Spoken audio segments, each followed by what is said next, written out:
반갑습니다. 안녕하세요. 이번 시간에는요, 노인요양보험 제도에 대해서 살펴보고자 합니다.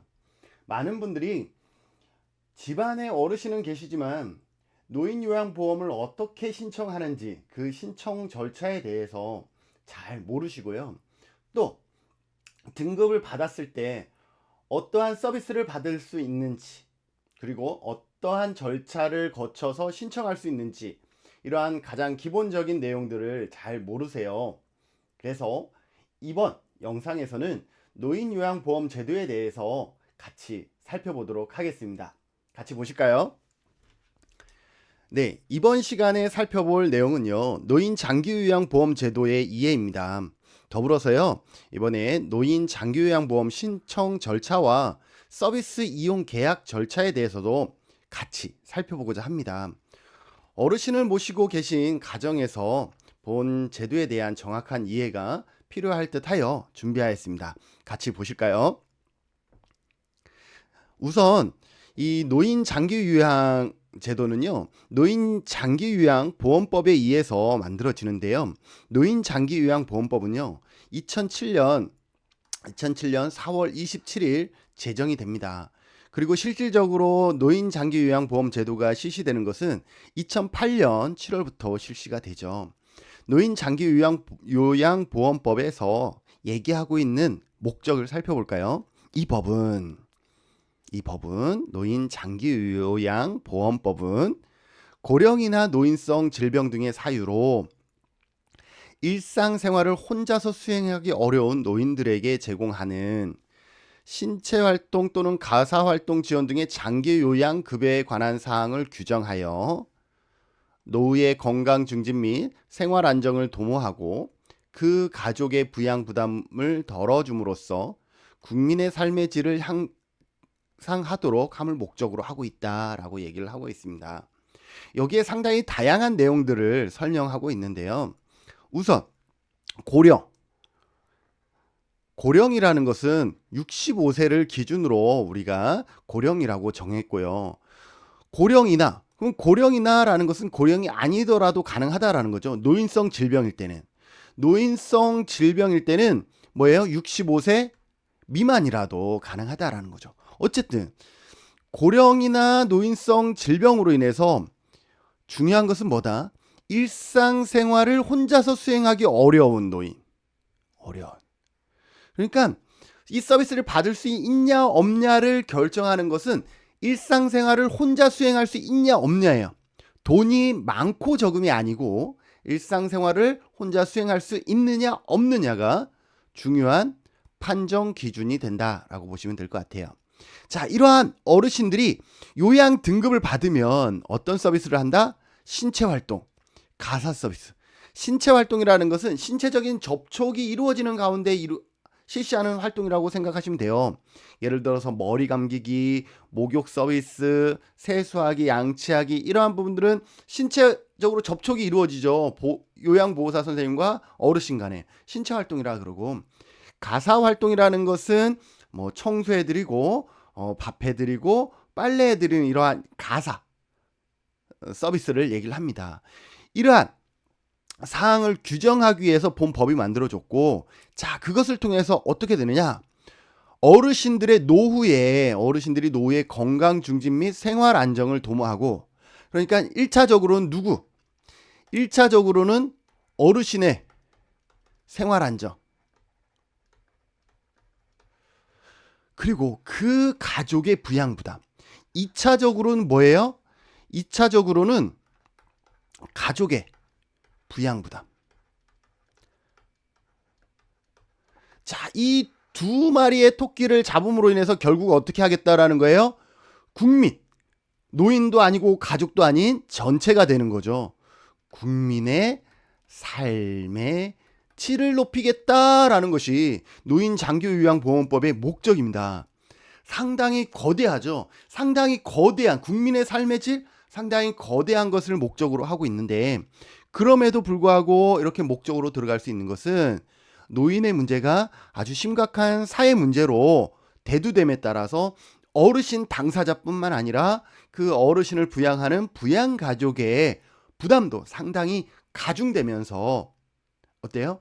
어르신의 건강을 지켜주고 그 가족의 부양 부담을 덜어주면 충분히 국민의 삶에 일정 부분 기여하겠다라는 그러한 방향이 있는 것이죠. 자, 제도의 목적을 살펴볼까요? 지금 설명하고 있는 대부분의 내용은요, 보건복지부에서 요양보호사 표준 교재를 매해마다 발간을 하고 요양보호사 자격증을 취득하고자 하는 분은 이 보건복지부에서 발간한 이 교재를 통해서 수업을 받고 있고 교재 안에서 시험이 나옵니다. 그래서 저도 이 교재를 많이 참고했습니다. 이번에는 법이 아니라 노인 장기 요양보험 제도의 목적에 대해서 살펴봅니다. 앞과 크게 다르진 않겠죠? 고령이나 노인성 질병 등의 사유로 인하여 일상생활을 혼자 수행하기 어려운 일상생활을 노인 등에게 신체활동 또는 가사활동 등의 장기 요양급여를 제공하여 노후의 건강 증진 및 생활 안정을 도모하고 그 가족의 부양 부담을 덜어줌으로써 국민의 삶의 질을 향상하는 것을 제도의 목적이다라고 얘기를 하고 있어서 앞에 법의 목적과 크게 다르지 않다.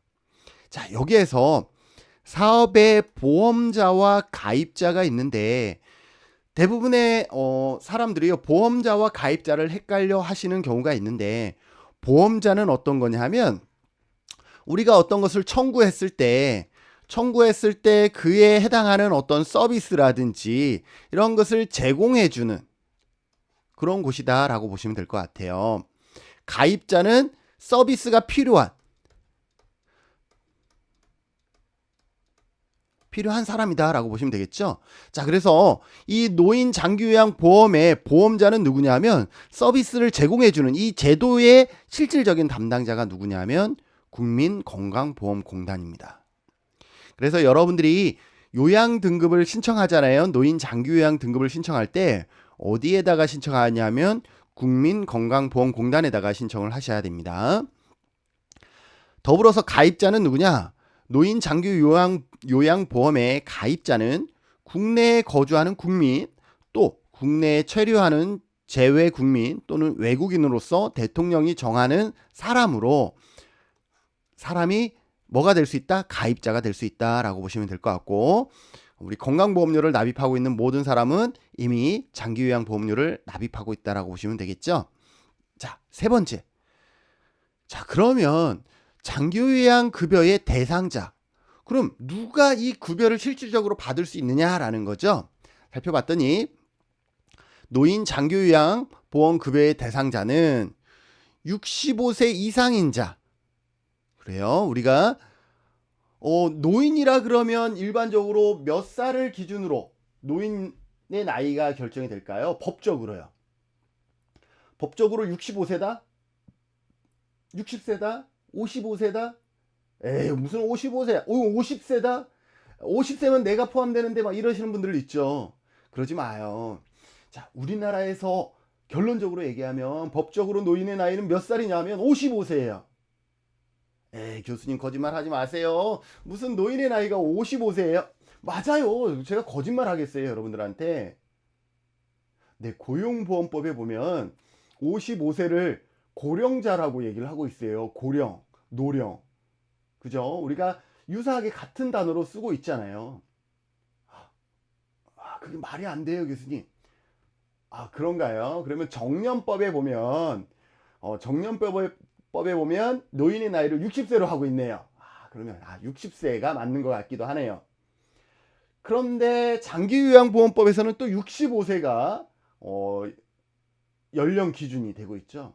자, 그러면 이 노인의 나이는 법마다 다 동일한 것이 아니라 이렇게 정의할 수 있죠. 법마다 노인의 나이는 차이가 있다라고 보시면 될 것 같아요. 특히 사회복지, 노인복지법에서는요. 65세가 답은 아니지만 대부분의 서비스가 65세를 기준으로 해서 이루어지기 때문에 우리 사회복지 현장에서는 대부분 65세가 서비스 기준 연령이 되고 있습니다. 그래서 이 장기요양도 우리가 사회복지 관련 법이기 때문에 65세를 기준으로 하고 있다라고 보시면 될 것 같아요.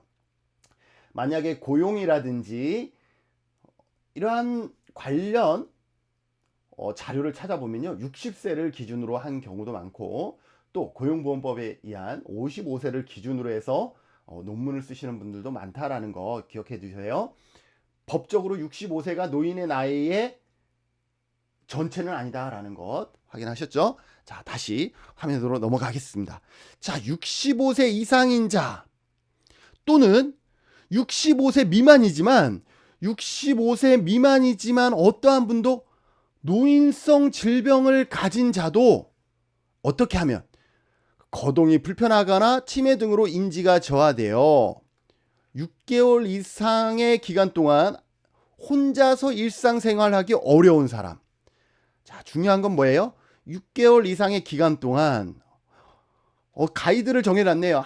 하루 이틀은 혼자서 생활하기도 어려울 수 있으니까 그게 하루 이틀이 아니라 6개월 정도의 범위 기간 동안 혼자서 일상생활 수행하기가 어려운 사람. 자, 여기에서도 몇 가지 우리가 살펴볼 게 있어요. 65세 이상인 자는 어때요? 거동이 불편하거나 치매 등으로 인지가 저하됐을 때 요양보험급여의 대상자가 될 수 있어요. 그런데 65세 미만인 자도 될 수가 있는데 65세 미만이지만 노인성 질병을 가진 자, 요 두 가지를 and 동시에 충족을 해야 돼요. 65세 미만인 경우는 노인성 질환을 갖고 있어야 돼요. 그러면 신청할 수가 있다라는 거죠. 자, 무슨 말이냐? 그러면 교수님 노인성 질환은 어떤 질환일까요? 여기 적어놨는데 쉽게 생각하면 여러분들 이렇게 생각하시면 돼요. 알츠하이머형 치매가 들어간 것, 그리고 뇌졸중, 뇌출혈, 뇌경색이 들어갔거나 이와 관련된 것, 그리고 파킨슨, 이러한 단어가 들어가면 뭐다? 변명에 이러한 단어가 들어가면 노인성 질환이구나. 자, 이분들은 어떻게 할 수 있어요? 65세 미만이지만 뭐가 될 수 있다? 대상자가 될 수 있다라는 거예요. 자, 근데 이분들은 요양 등급을 신청할 때 65세 미만의 경우 의사소견서를 반드시 신청서와 같이 제출해야 뭐가 된다? 신청이 가능하다라는 거예요. 왜? 65세 미만인 경우는 노인성 질환이 있다라는 것을 먼저 증빙을 해야 뭐 하겠다라는 거예요? 등급 신청자 접수를 받아주겠다라는 것이고, 반면에 65세 이상인 경우는 뭐예요? 노인성 질환이 있든 없든 상관하지 않기 때문에 그건 상관하지 않고 신청하시라는 거죠. 65세 이상인 경우는 무조건 신청하면 실제로 공단 직원이 방문해서 6개월 이상의 기간 동안 혼자서 일상생활을 수행하기 어려운지 여부를 판단해서 대상자를 최종 결정하겠다라고 보시면 될 것 같아요. 자, 그런데 이런 경우 있죠. 이게 예시를 몇 가지 가져왔는데, 자, 결핵이에요. 자, 결핵으로 일상생활 하기가 어려워요. 그런데 나이가 70세. 자, 70세 어르신이 결핵으로 일상생활 하기가 어렵습니다. 자, 이분은 요양등급을 받을 수 있나요, 없나요? 있죠. 그죠? 65세 이상이면서 일상생활 하기가 어려운 두 가지 조건을 만족했으니까 요양등급이 나옵니다. 자, 그런데 이번에도 마찬가지 결핵이에요. 그런데 일상생활 하기가 역시 어려워요. 그런데 차이는 뭐냐면 나이가 40세야. 자, 이분은 서비스를 받을 수 있을까요, 없을까요? 이분은 받지 못해요. 왜? 결핵이 노인성 질환이 아니잖아요. 노인성 질환에는 뭐가 들어간다 그랬죠? 알츠하이머를 포함한 치매, 그리고 뇌졸중, 뇌경색, 뇌출혈, 더불어서 파킨슨, 진전, 이러한 단어가 들어가 줘야 되는데 이러한 단어가 없죠. 뭐예요? 결핵에는요. 그래서 이분은 노인성 질환에 의해서 이한 일상생활이 어려운 것이 아니기 때문에 요양등급을 신청할 수가 없다라는 것이고요. 자, 치매로 인한 아주 젊은 분인데 치매가 걸린 거예요. 이게 우리는 초록치매라 그래요. 예전 영화에서 내 머릿속의 지우개라는 아주 유명한 영화가 있었죠. 한국 영화가 있었는데 거기에 보면 그 주인공도 초록치매죠. 젊은 나이에 치매가 발생할 수가 있어요. 그래서 40세의 젊은 나이에 치매가 발생을 해서 일상생활이 어렵거나 인지 능력에 상당히 제한을 받고 있어요. 자, 이분은 요양등급 신청할 수 있나요, 없나요? 있죠. 왜? 65세 미만이지만 치매, 노인성 질환에 해당되기 때문에 이해되시나요? 자, 그러면 제가 여러분들 앞에 지금 이렇게 강의를 하다가 뭐예요? 너무 이렇게 열과 성을 다해서 강의를 하다가 뇌혈관이 터졌어요. 그럼 안 되죠. 당연히 안 되는데, 자, 그랬어요. 깨어나 보니까 하반신 마비가 됐어. 자, 그러면 저는 요양 등급을 받을 수 있을까요? 없을까요? 있죠. 왜? 아까 뇌출혈은 노인성 질환에 해당한다라고 했잖아요. 그래서 저는 65세가 안 됐지만, 65세 안 된 거 아시죠? 설마 안 됐지만 요양 등급을 받을 수가 있고요. 제가 이 강의 영상 찍자마자 지금 헌혈하러 가야 되거든요. 오늘 헌혈하는 날이기 때문에. 그런데 아주 보람있게 헌혈하러 가는데 교통사고가 났어요. 교통사고가 나서 깨어나 보니 불행히도 하반신 마비예요. 자, 이런 경우는 요양 서비스를 받을 수 있을까요? 없을까요? 못 받아요. 이럴 때는. 왜? 교통사고에 의한 하반신 마비는 노인성 질환에 의한 것이 아니잖아요. 그래서 동일한 하반신 마비, 동일한 어떤 결핵이라는 질병은 같아도 그것이 노인성 질환이냐 아니냐에 따라서 연령 기준에 제한될 수도 있고 제한되지 않을 수도 있다는 것 여러분들이 기억하셔서 주변에 이러한 65세 이상 거동이 불편한 어르신이거나 65세 미만이지만 노인성 질환으로 인해서 거동이 불편한 분이 계시다면 요양 등급을 신청해 보라고 여러분들이 말씀해 주시면 좋은 서비스를 우리가 놓치지 않도록 도와드릴 수가 있을 것 같습니다. 다시 화면으로 들어가서 다음 장으로 넘겨볼게요. 자, 그리고 그 병원에 입원 중인 노인은요, 급여 대상자에서 제외된다. 이 부분을 설명 안 했는데 병원에 입원 중인 노인은 급여 대상자에서 제외가 됩니다. 왜냐하면 이미 병원에서 서비스를 받고 있잖아요. 그죠? 건강보험 서비스를 받고 있잖아요. 그래서 이중 지원을 하지 않겠다라는 그런 의미를 담고 있고요. 자, 장기요양 인정 신청 및 판정 절차를 보면 처음에 여러분들이 장기요양 인정 신청을 합니다. 어디에다가 한다 그랬어요? 건강보험공단에다가. 국민건강보험공단에다가 신청을 하면 방문조사예요. 누가 방문조사할까요? 네, 공단에서 사회복지사라든지 간호사라든지 체계적인 전문 교육을 받은 분이 방문을 해서 조사를 합니다. 다양한 질문들을 하는 거죠. 뭐 일상생활 동작 능력은 어느 정도인지, 뭐 재활 능력은 어느 정도인지 이러한 것들을 확인하고요. 이분이 돌아갔을 때 의사석연서를 양식을 저희한테 주면 우리가 보호자, 어르신 본인 또는 보호자가 병원에 가서 의사소견서를 발급받아서 이것을 공단으로 발송해 드려야 됩니다. 자, 그러면 이 공단에서는 등급판정위원회, 심의위원회 회의를 통해서 등급을 결정합니다. 그래서 어떻게 해요? 어르신에게 통보해 드립니다. 자, 그러면 우리 어르신 또는 보호자가 해야 되는 것이 뭐냐면 여기 장기요양 인정 신청서를 일단 해야 돼요. 그리고 방문조사가 끝난 다음에 의사소견서를 첨부해야 돼요. 이 두 가지는 적어도 하셔야 등급 신청이 된다라고 보시면 되고, 구체적으로 한번 봐볼게요. 장기요양 인정 신청서요. 첫 번째 단계죠. 65세 이상 또는 65세 미만 노인성 질환 대상자가 공단에 의사 또는 한의사가 발급한 소견서를 첨부하여 장기요양 인정 신청서를 제출합니다. 자, 여기에서 65세 이상은 그냥 바로 장기요양 인정 신청서를 제출하시면 되고요. 65세 미만인 경우는 뭐 하라 그랬어요?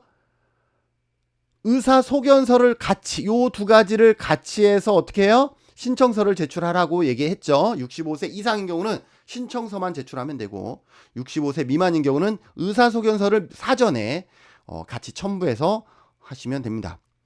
누가 신청할 수 있느냐?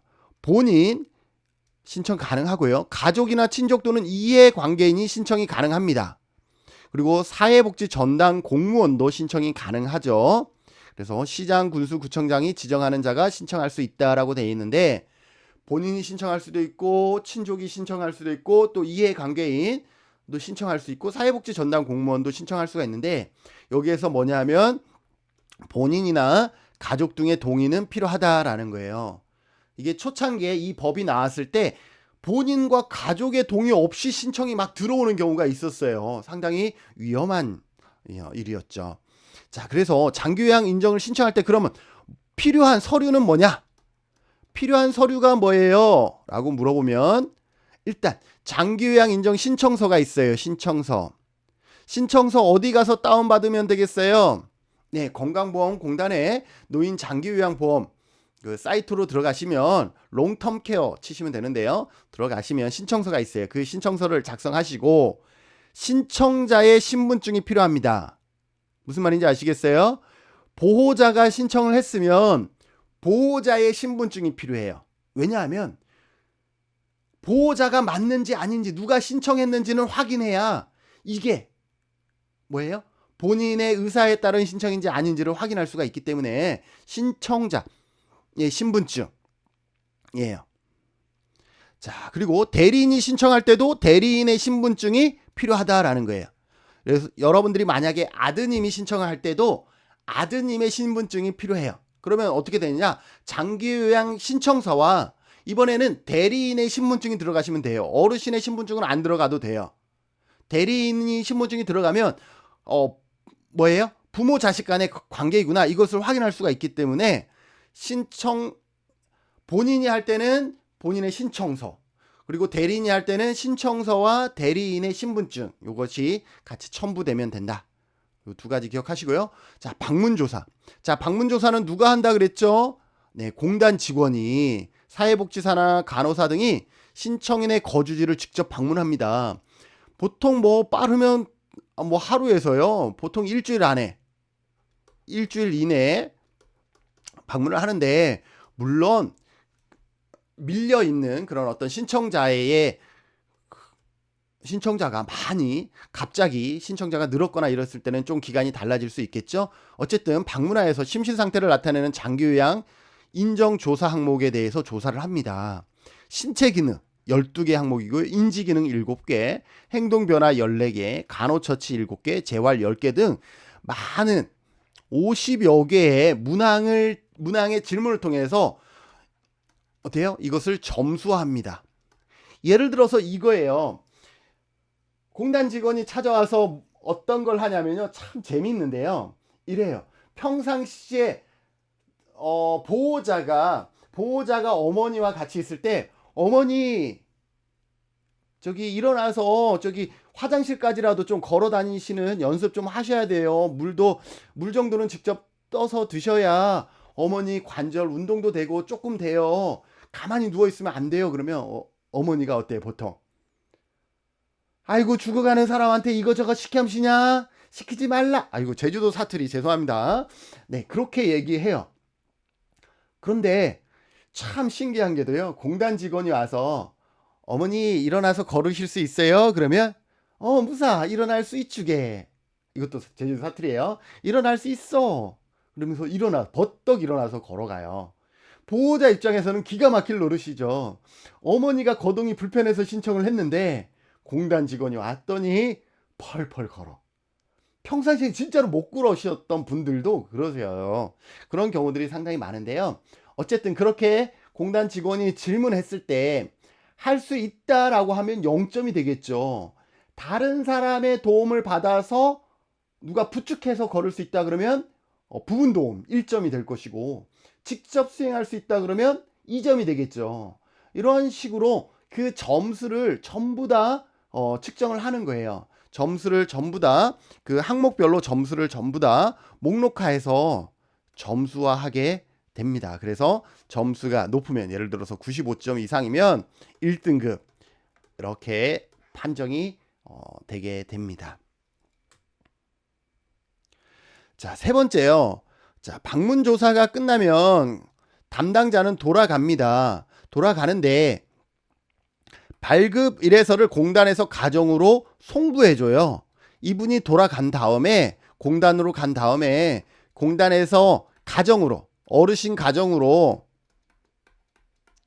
의사소견서를 송부해줘요. 그러면 공단에서 받은 의사소견서를 가지고 여러분들이 평소에 이용하던 병원에 가셔서 장기 요양 등급이죠. 등급 신청에 따른 의사소견서를 발급받으시면 돼요. 여러분들 그냥 아주 간혹 그런 경우가 있는데 그냥 일반 의사소견서를 발급받으시는 분이 있는데 일반 의사소견서 아니고요. 어떤 의사소견서? 여기에 공단에서 가정으로 송부한 의사소견서로 장기요양 등급 신청에 따른 의사소견서 양식이 별도로 있기 때문에 그 별도의 양식을 여러분들이 받으셔야 되는 거예요. 그런 다음에 의사소견서를 받으면 이제 공단으로 제출하시면 됩니다. 뭐 팩스나 직접 갖다 주시면 가장 좋겠죠. 공단으로 제출해 주시면 된다. 자, 그러면 등급 판정이 이루어집니다. 그래서 공단에서는요, 아까 방문 조사에 의한 1차 판정이 이루어지고, 그리고 의사소견서가 들어오면 의사소견서, 조사 결과와 의사소견서를 더해서 등급판정위원회에 제출을 하면 등급판정위원회에서 이제 최종 판정을 하게 되는 것이죠. 그리고 판정은 신청서를 제출한 날부터 30일 이내에 완료합니다. 그러면 여러분들이 오늘 신청하면 언제 등급 나와요? 언제 등급 나올까요? 신청한 날을 기준으로 한 달 이내, 30일 이내에 뭐 할 수 있다? 등급 결과가 나올 수가 있다라고 보시면 될 것 같습니다. 요양 등급은 1등급에서 5등급까지 있고요. 인지 지원 등급 치매 대상자를 위한 인지 지원 등급이 또 있습니다. 자, 그래서 1등급은 어떠냐? 일상생활을 전적으로 다른 사람이 필요한 사람. 2등급은 상당 부분 다른 사람의 도움이 필요한 사람이고요. 3등급은 부분적으로 다른 사람의 도움이 필요한 사람이에요. 4등급은 부분적이고 일정 부분은 뭔지 모르겠지만 일정 부분 다른 사람의 도움이 필요한 것이고요. 자, 장기요양 5등급은 어떤 거냐면 치매 대상자예요. 치매 대상자이고 거동이 약간 한정적인 한정. 그래서 점수로 따지면 95점 이상, 75에서 95점, 60에서 75점, 51점에서 60점, 45점에서 51점 미만이고요.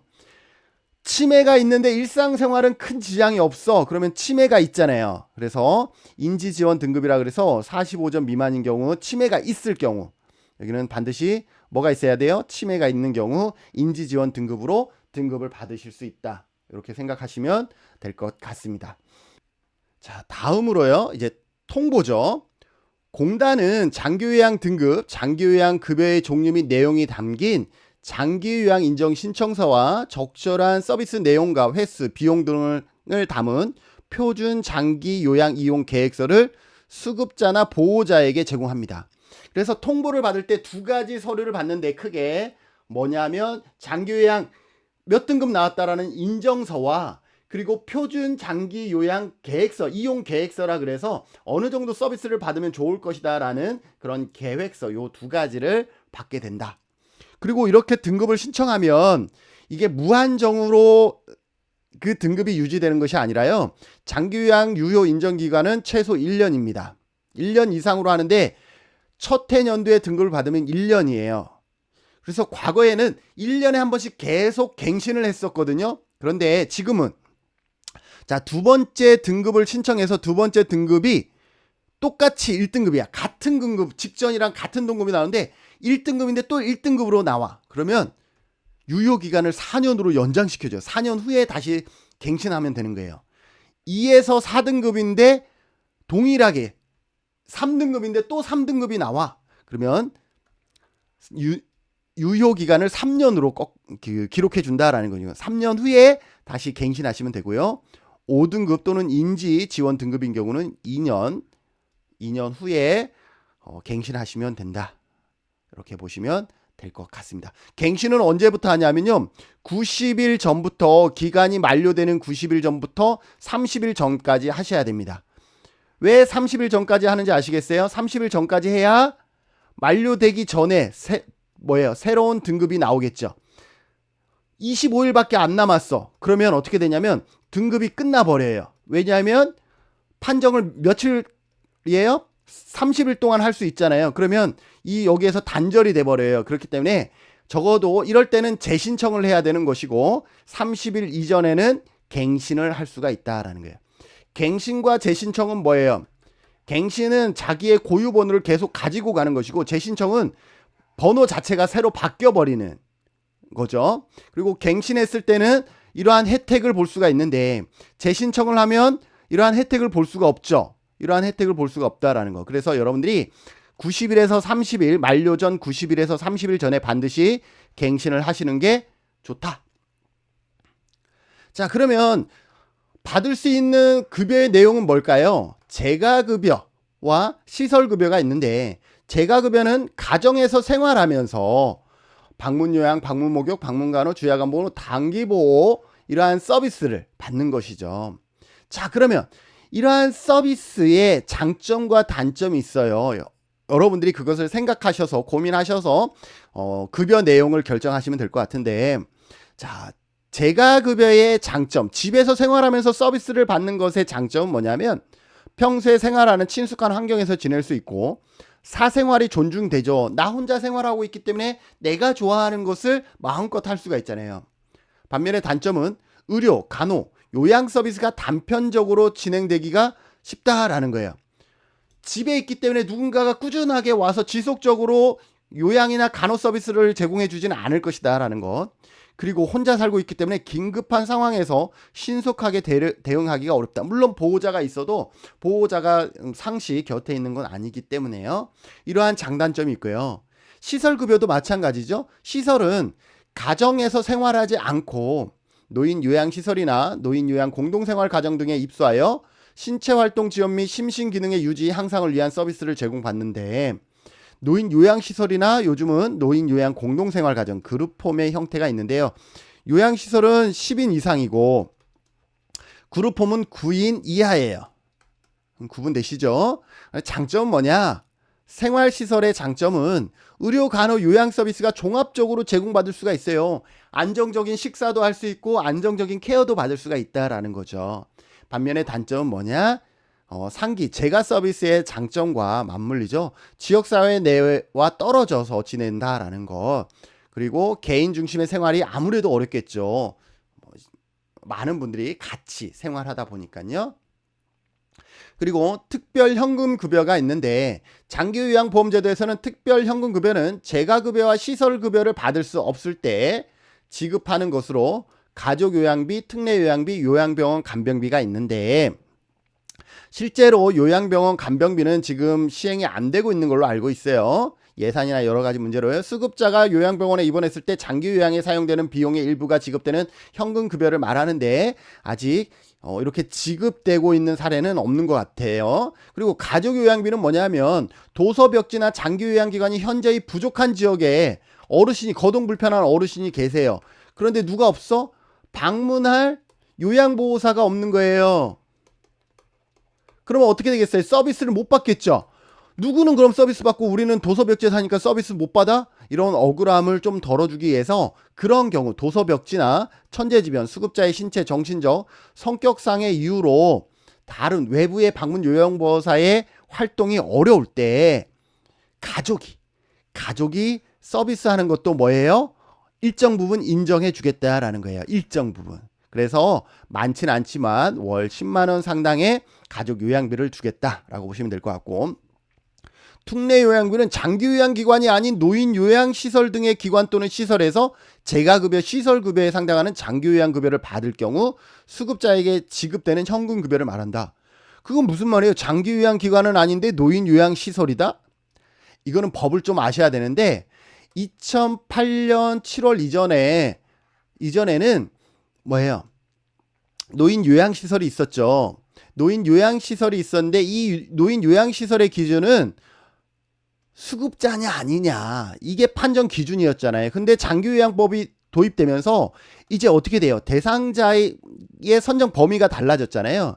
그래서 대부분의 노인요양시설은 노인요양시설이면서 뭐를 추가로 했냐면 장기요양시설을 다시 그러니까 시설의 형태가 크게 차이가 없기 때문에 이것을 다시 신청을 해서 요 두 가지를 병행해서 하고 있거든요. 그럼에도 불구하고 노인 요양시설인데 장기 요양을 신청하지 않은 곳이 없겠지만 만약 그런 곳이 있다 그러면 장기 요양시설은 아닌 거잖아요. 노인 요양시설인데. 그렇죠. 그래서 그렇게 장기 요양을 인정을 받지 않고 시설 인정을 받지 않고 노인 요양시설로서 어르신에게 일정 부분 서비스를 주는 것에 대해서 특례 요양비를 지급하겠다라는 내용입니다. 자, 그러면 장기요양기관의 비용 청구 및 지급은 장기요양기관은 수급자에게 재가급여 또는 시설급여를 제공한 경우에 공단의 장기요양 비용을 청구합니다. 그러니까 여러분들이 만약에 세모바키라는 재가장기요양 요양기관을 하고 있어요. 네.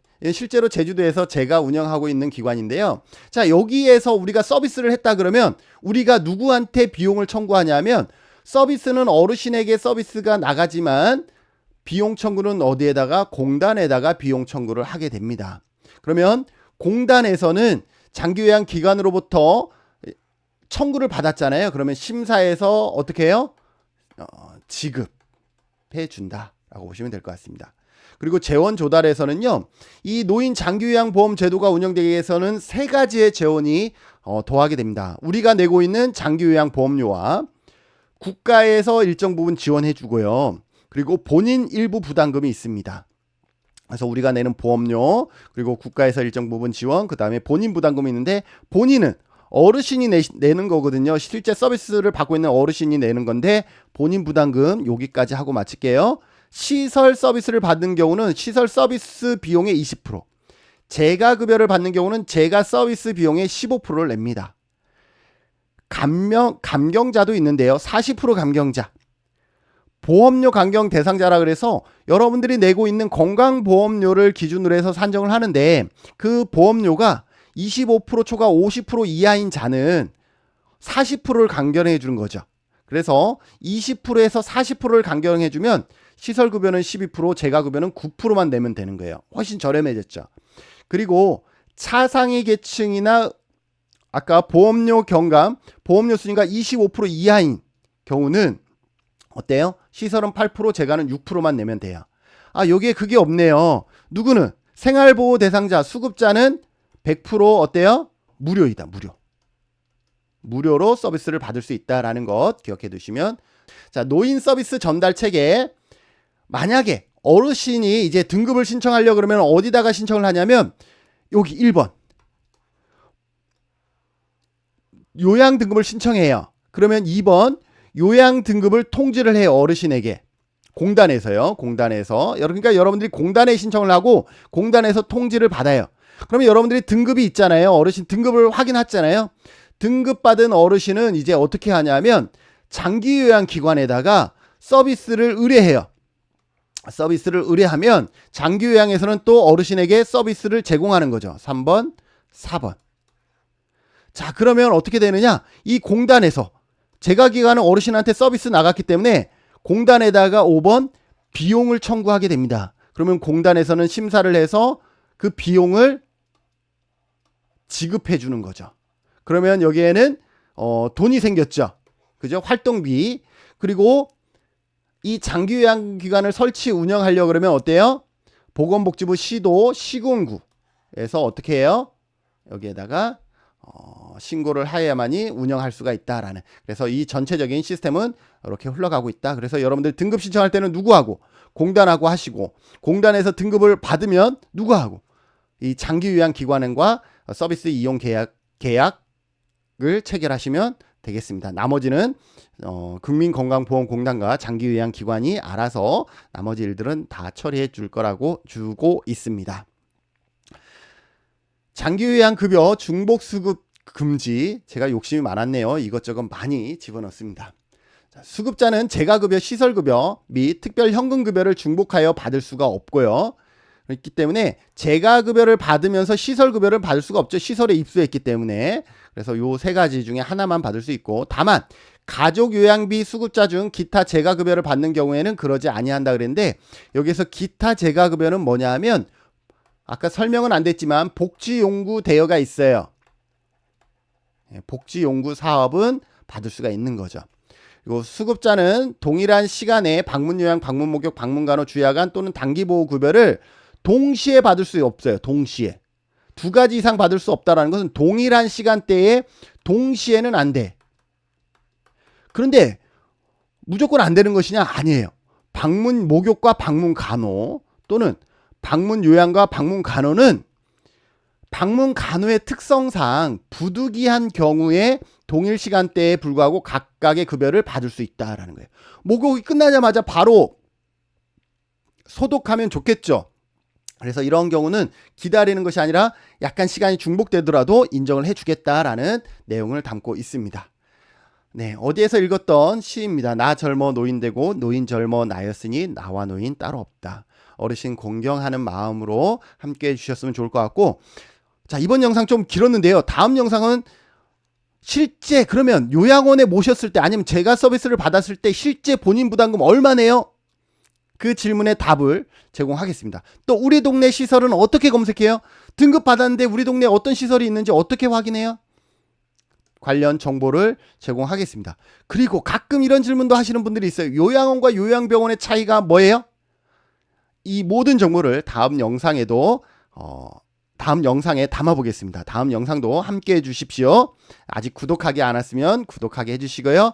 네, 오늘 강의는 여기까지 하겠습니다. 수고하셨습니다. 바이바이.